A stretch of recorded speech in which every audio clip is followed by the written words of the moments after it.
Within the African Igbo system, we classify Agwu as the energy of creativity. So basically, whenever we're making mention of creativity, intellectual ability, your mental capacity, your mental argument, they were making reference to Agwu and the benefits of an individual, an Igbo person aligning with his or her Agwu. So that's the general Igbo perception. But you're going to have this seamlessly. You get a time where people begin to ask questions.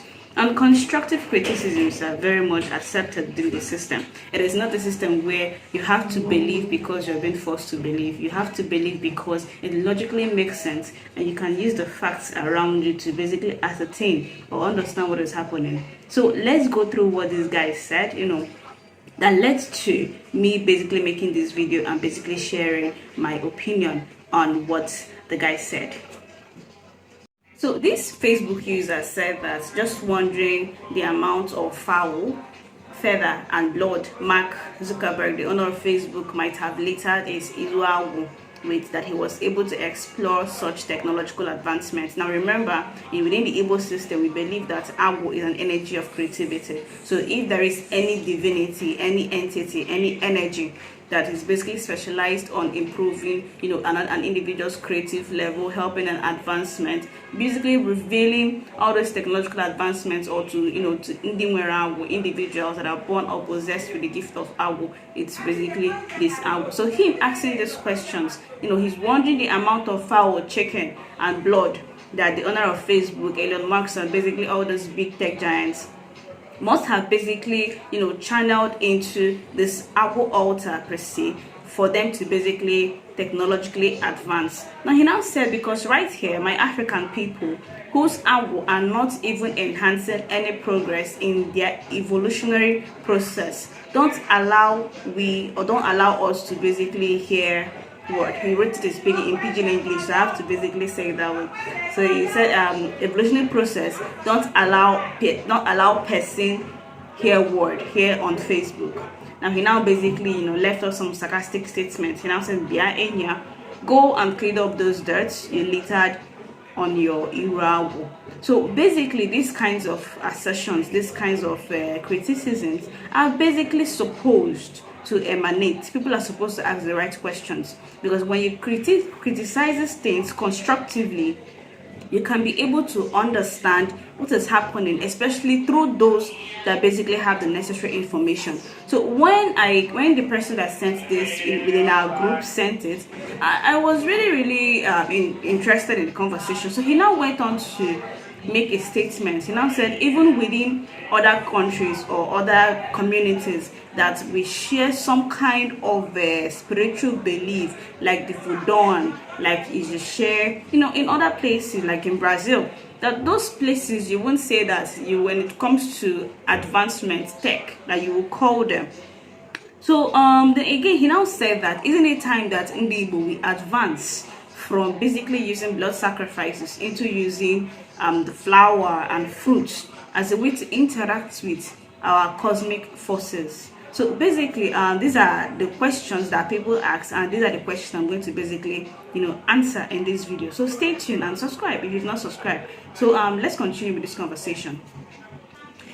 Now, irrespective of people basically, giving their opinion, their 2 cents on things, I would say that they don't really have the full scope.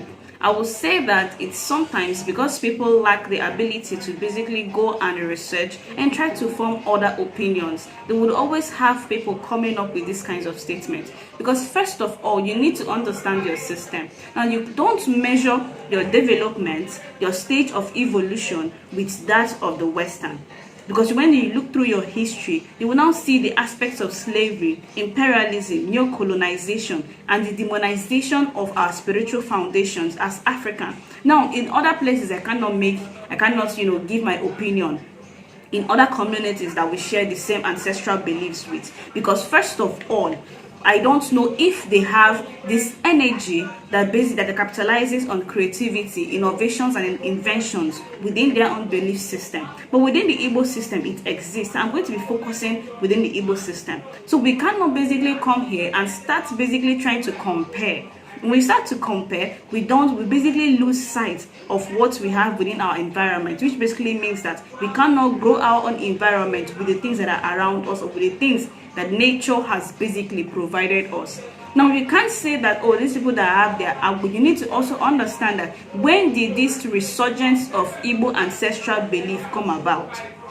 When did people begin to basically pay attention, realign themselves, and reinstitute those things that were demonized, destroyed, and desecrated, Agwu included? So if we want to talk about or boost about the benefits of what Agwu has given to us as a people, we need to understand that we have already been untethered, we've been unaligned from this spiritual foundation. So currently we are basically still at a time where we are coming up and we're saying no to imperialism, no to colonialism. We're trying to take back our natural resources as Africans, as Igbos. Now, as we are trying to do that as well, we're also trying to reconstitute our spiritual foundation. So it's just as if we are children waking up to the reality of the world. So it becomes too soon to basically judge, because these people that we're trying to compare and contrast have already gone to a certain point. But us, there is already a breach in our perception, in our spiritual foundation. So the first thing we're trying to do is to go back, realign, and try to basically understand the African system. By doing those things, then we're now trying to establish that foundation that has been broken. Because our people say, what you call your thing, that's what it's going to do for you. We've demonized Agwu, analysis, and other ancestral concepts. We've demonized it. So you cannot demonize something and still expect some kind of benefit, and still expect it to basically do promote your creativity and do things for you. It is not going to do it. So first of all, as Igbo people, we are still trying to fill a gap that our spirituality, that our history has basically, our history has basically left void, all because of colonialism and the demonization of our spiritual foundations. When it comes to the idea of changing the ancestral interface or the ancestral methodology or process of worship, which is basically offering blood sacrifices and substituting it with the usage of flowers and fruits, just like it's done in China and Japan. Now we need to understand that if we are to ask these questions and ask really a Japanese or a Chinese and ask them, is the usage of fruits and flour rooted in your cosmology? Is it something you adopted recently because of modernization and because you felt that there is a need to basically adjust this system to suit a narrative? Because this is what our people are trying to do here. Now, I said here that it all boils down to the black man seeking Western approval or using the white man's morality as a measure for his existence. Now, Igbo people, Africans, we are the original people, but somehow we consistently seek Western approval in order to exist. And whenever we decide to hold this conversation on if we're going to basically adopt other systems of sacrifice, then it has to be utterly African.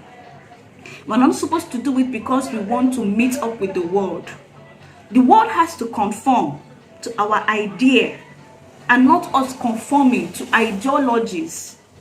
So whenever I want to have this conversation, it's something that we have to have it utterly African, utterly Igbo, without any Western influence or ideas. Now, you also have to understand that the usage of fruits and the flowers are something that has already existed in our system, especially when we want to interact with marine fossils in the Miri.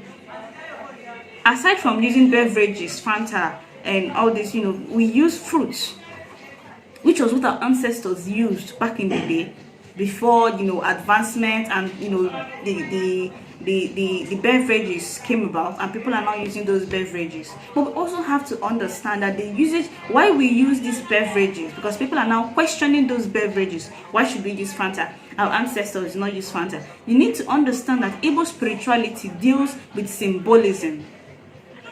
What does the usage of Fanta mean to us? Now, we using the Fanta or any kind of beverage is because we're trying to symbolically say that this item, this beverage is it's tasty, and we need something tasty to manifest in our life. That is the symbolic meaning behind it. Now you can also say, why would you use it again? Now, it's because that whatever we eat as human beings is the same thing that we are supposed to move or use to basically use it to basically interact with our ancestors with. If I don't eat cassava, I shouldn't offer cassava to my ancestors. And there are Igbo ancestral spirits that abhor cassava, because cassava is not really indigenous to us. It's something that, you know, that was brought in. So we don't always use cassava. So some spirits don't accept cassava. Personally, if I don't like a certain food, I don't have any business using that food as offering to my ancestors or to my spiritual forces. So because we consume these kinds of beverage, it makes sense that when I offer this beverage to my spiritual and ancestral forces, they're also going to accept it. Then the other aspect of it is the symbolic meaning that we attach to it. So this is it, guys. And if you like this kinds of content, follow for more, because we need to basically answer constructively, answer these questions about Igbo spirituality, and basically try to get more people to see the light and see the difference and understand their ancestral belief system from an indigenous perspective, not from a Western perspective. Now, when you understand it from your own perspective, you will now see why your ancestors practiced it, how your ancestors saw it, and how your ancestors related with it. So until next time, subscribe, or where you're watching me, follow me and like and comment. If you want me to basically answer another question, don't also forget to basically, comment it down, and I'm going to work on it. Yeah, guys, yeah.